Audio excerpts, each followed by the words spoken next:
So Elroy Mix, ayan o, ito na yung Leon Garcia. Talagang napakabilis.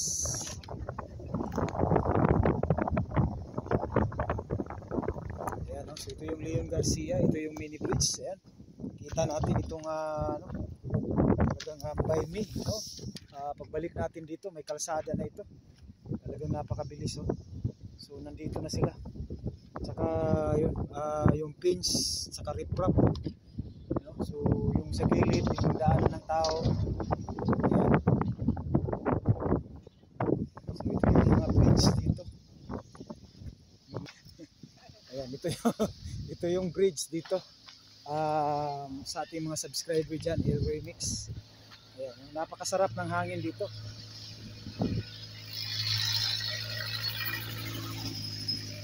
Ayan. So flooring na lang ang kulang dito. So ito na yung mix, no, sa ating mga subscriber dyan sa Leon Garcia. Yan, no?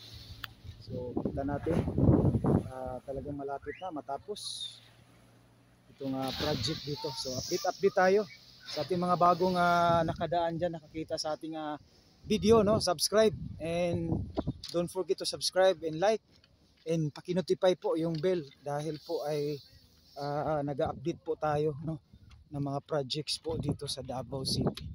Ayan, so ayan, pauwi na tayo. R. Castillo ito, Elroy Mix, no, sa ating mga subscriber dyan, sa lahat na pang tumitingin. Ayan, kita natin. So itong kalsada dito, temporary, no, temporary yan, no? So para i-exit yan ng R. Castillo. So ito yung daan.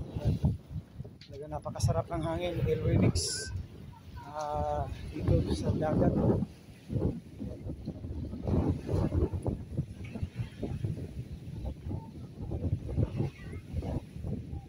Dito naman tayo sa kabila.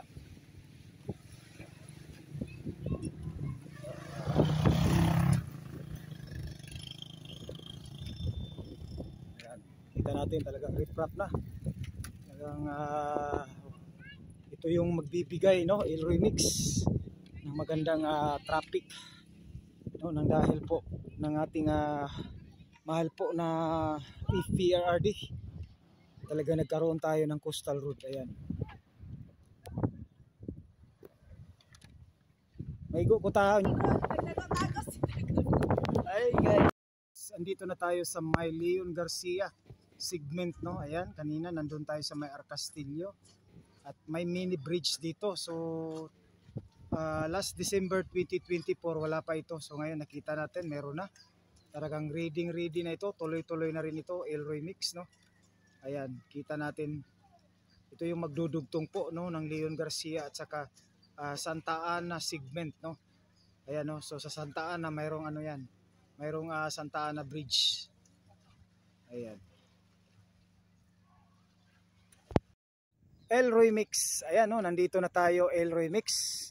Talagang 3 buwan hindi tayo nakapag-update dito, Elroy Mix. Ito po sa may Santa Ana Coastal Road ito. Dati talagang tinitingala lang natin ito, no, dahil po sa taas. Ngayon talaga nakita natin level na po yung pangalan dito, yung tambak.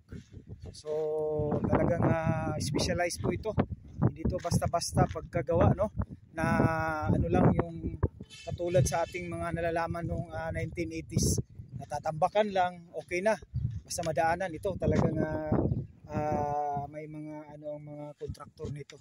Talagang mga engineering plano. So yan, nakita natin ito po yung modular segmental blocks. Talagang napaka pinapile yan.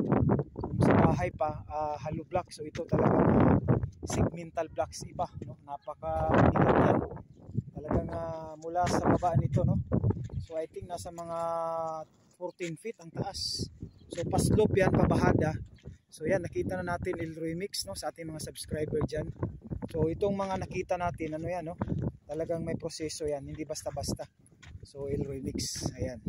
Talagang nalalakaran na natin. Talagang yun nga, hindi pa tatalo po yung ano natin, yung mga sariling atin, no, ating mga workers, ating mga engineers at contractors, no. Tayo dahil po tayo ay Pilipino. Kung ano man ang Chinese, yun nga, mabilis nga sila pero talagang humahabol tayo. Ayan, no? So kulang na lang ito, Elroy Mix, no? Shout out pala sa mga workers na contractors, engineers na gumagawa dito. Ayan, no? Kulang na lang po ito. Siguro pinapaano pa lang ito. Kumbaga para yung lupa talaga titigas. Ayan. Kita natin, no? So Elroy Mix. Ayun na. So papunta na po yan ng pangalan dyan. Leon Garcia, Arcastillo, San Juan. And then yung po kanina, no, sa may exit po dyan sa may Jerome, no, na kakaumpisa lang po ng ongoing sa pagtatambak nila. Ayan.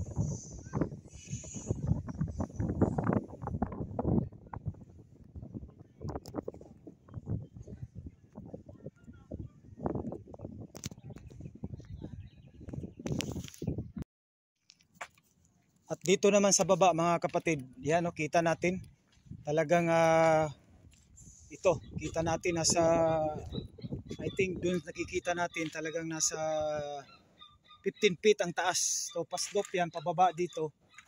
Ayan, no, nakikita natin talagang napakasulit nito itong modular segmental blocks.